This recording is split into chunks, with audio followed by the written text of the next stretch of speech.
देखिए, उत्तराखंड में एक बार फिर बहुमत पाकर इतिहास रचने वाली भाजपा ने इसके अलावा भी कई मिथक तोड़े हैं और इन मिथक को तोड़ने वाले हैं भाजपा के ही विधायक अरविंद पांडे।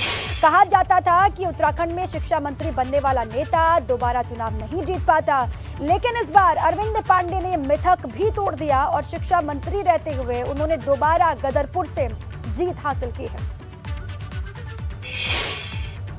एक मिथक था कि शिक्षा मंत्री चुनाव नहीं जीतते हैं। वैसे तो कई मिथक टूट गए, इस बार सरकार रिपीट हुई है और भी कई सारे मिथक हैं, लेकिन शिक्षा मंत्री को लेकर, पेयजल मंत्री को लेकर मिथक था, ये भी आपने तोड़ दिया है। हाँ, ये हम भाई साहब बहुत छोटे से व्यक्ति हैं, छोटा सा मैं पार्टी का कार्य करता हूँ। यह मिथक तोड़ने का काम भी किया तो मेरे गदरपुर की जो हमारी जनता है, महान जनता है, ये उनकी देन है, इस सारे श्रेय उनको जाता है। तो सर, क्योंकि पुष्कर धामी चुनाव हार गए हैं, तो क्या उन्हें फिर से मौका मिलना चाहिए या विधायकों में से ही कोई मंत्री, मुख्यमंत्री होना चाहिए? देखिए, भारतीय जनता पार्टी में यहाँ व्यक्ति का महत्व नहीं है, यहाँ संगठन का महत्व है। लेकिन निश्चित ही इस चुनाव में हमारे मुख्यमंत्री जी ने पूरे प्रदेश की सरकार को बनाने के लिए उन्होंने काम किया।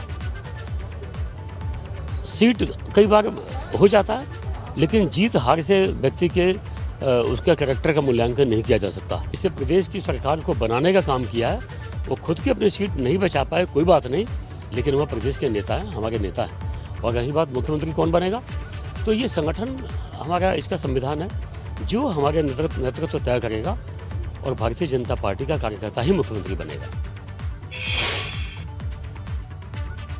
पुष्कर सिंह धामी के चुनाव हारने के बाद जहां भाजपा नेतृत्व के सामने सीएम फेस चुनने की बड़ी चुनौती है, तो वहीं धीरे धीरे उत्तराखंड में धामी के लिए विधायक अपनी अपनी सीट छोड़ने का ऐलान कर रहे हैं, जिससे सीएम फेस की रेस में पुष्कर सिंह धामी सबसे आगे माने जा रहे हैं। क्योंकि शनिवार को हुई मुलाकात के मुताबिक अजय भट्ट ने भी धामी के दोबारा सीएम बनने की तरफ इशारा कर दिया है।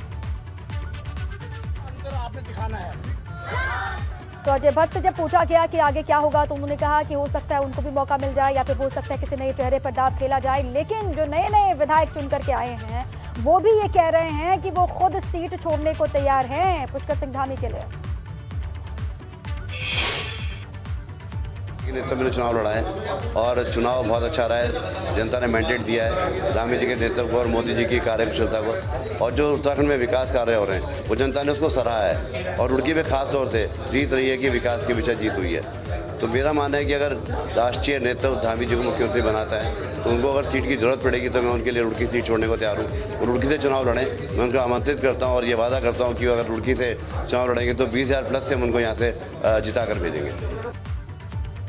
बिल्कुल, मैंने आग्रह भी किया है, मैंने कई लोगों से, अपने संगठन से बात भी की और मैं आज भी कह रहा हूँ, आपके माध्यम से भी कह रहा हूँ कि ऐसा युवा एक बार उनको बागडोर मिले।